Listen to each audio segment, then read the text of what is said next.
On the Waterfront shows Terry, played by Marlon Brando, a former boxer who previously threw out a fight to win some money for a protege of his brother's.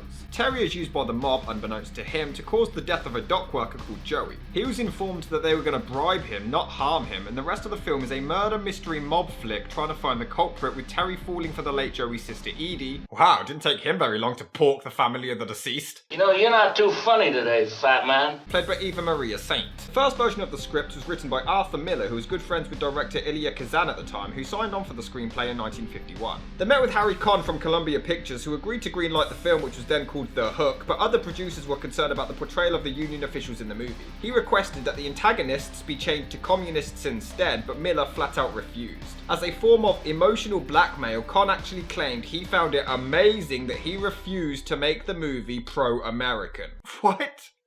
Was this guy related to Trump? Yes, I am. Wrong. Kazan himself even asked him to rewrite the script, but he refused, causing him to be booted off the project altogether and replaced with Bud Schulberg. The script was changed, and they then approached studio executive Daryl F. Zanuck, who admitted he didn't like a single solitary thing about the entire screenplay. Are you kidding? They then contacted Sam Spiegel, who signed a deal with Columbia, but again insisted on more script changes. A novel was even published called Waterfront, which even had the character of Terry brutally killed off. The story was loosely based on longshoreman Anthony DiVincenzo, who had to testify against a real-life waterfront commission about the Hoboken docks, and because of this, DiVincenzo himself sued the film and actually settled, but it was never confirmed how much for. He even claims as much as meeting with screenwriter Bud Schulberg and telling him his story in great detail before the film's production. So it's basically like copying somebody else's homework, but you just make a few, subtle changes to make it not too obvious. It never works. How would you have done it? The part of Terry was actually written with John Garfield in mind, but he sadly passed away before filming began, and it just wasn't meant to be. Originally, Marlon Brando refused to play the part, and Frank Sinatra agreed but never signed a contract. The director was eager to get Brando, but he was so stubborn, even refusing to let his own agent talk him into it, so Kazan instead approached Carl Malden to shoot a screen test for an actor more Brando-like to try to talk him round instead of Sinatra. In fact, the director had inserted small pieces of paper in between each page which remained untouched, proving that Brando didn't even read the script he had turned down. Paul Newman and Joanne Woodward attended, performing a love scene as Terry and Edie, and eventually Brando was talked into taking on the part. Sinatra was understandably furious and demanded to play the role of the priest instead, but he was already cast with the aforementioned Carl Malden. Grace Kelly turned down the part for Edie to star in Rear Window instead, and Elizabeth Montgomery was also considered. Terry's brother Charlie was offered to Lawrence Tierney, who demanded more money, so it went to Rod Steiger, who's meant to be the older sibling, but in reality is just 1 year younger than Brando, and he actually hated working with Marlon. You see, Brando only worked until 4 p.m. each day because he had recently lost his mother and he was seeing a therapist to deal with his issues. There's a scene with Steiger and Brando in the back of a cab, and Steiger's close-ups were shot with Brando not even being present, and he always remained bitter about this for years. Selfish prick having issues after his mother died. What kind of lame excuse is that?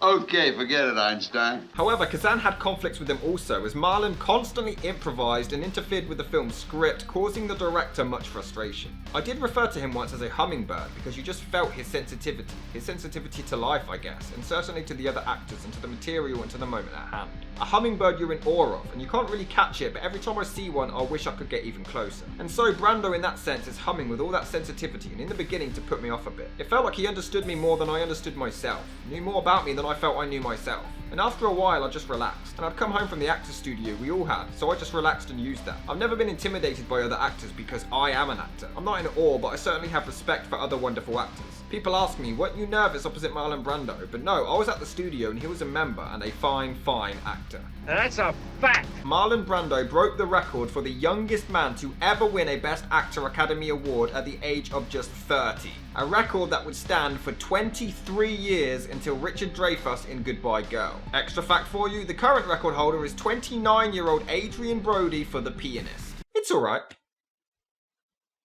It's fine. Nothing spectacular, but it's a solid film.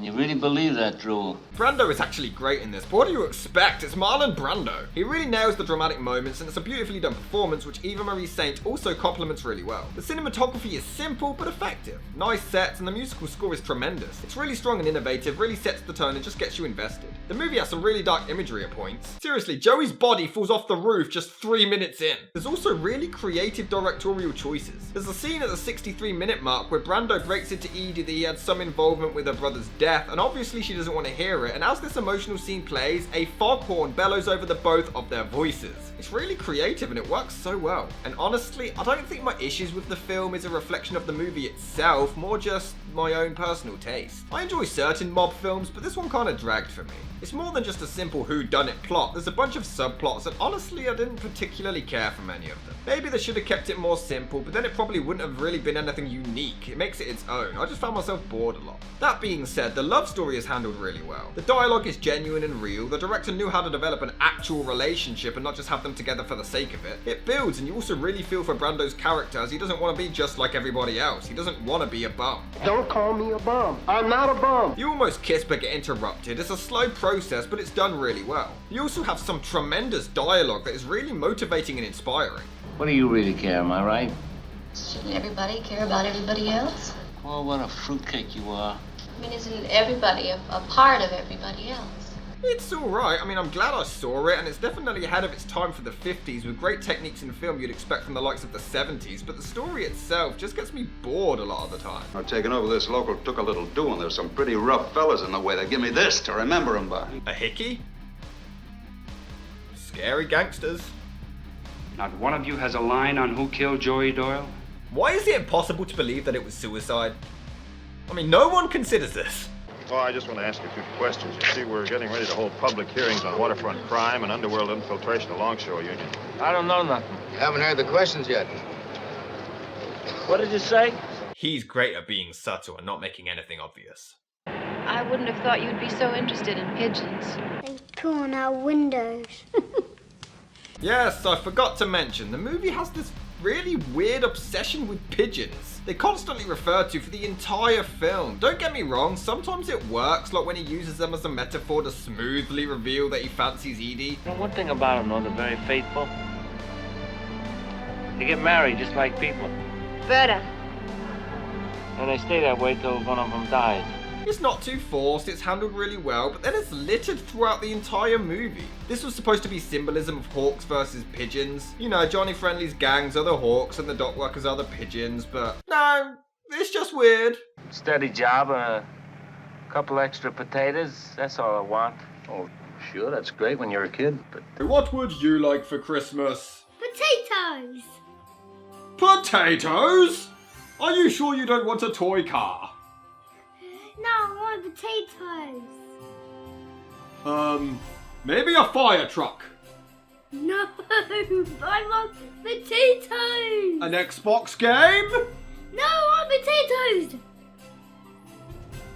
Okay, I'll get some potatoes. You're weird. Yes, I'm definitely weird.